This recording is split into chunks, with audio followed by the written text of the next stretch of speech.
আসসালামু আলাইকুম।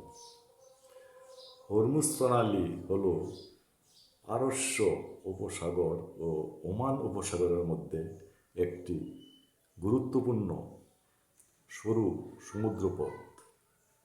এর এক পাশে ইরান এবং অন্য পাশে ওমান ও সংযুক্ত আরব আমিরাত। বিশ্বের প্রায় 1/3 তৈল গ্যাস এই পথ দিয়ে পরিবাহিত হয়। এটি বৈশ্বিক বাণিজ্যের সরু পথ।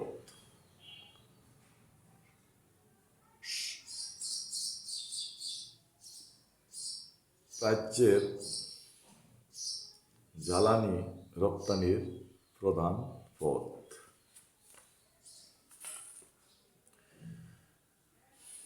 এটা বন্ধ হলে বিশ্বে তৈল গ্যাসের দাম হঠাৎ বেড়ে যাবে, বিশ্বে অর্থনৈতিক সংকট দেখা দেবে এবং রাজনৈতিক এবং সামরিক উত্তেজনা বৃদ্ধি পাবে, যাহা ইরান বেশিরভাগ ক্ষেত্রে নিয়ন্ত্রণ করে।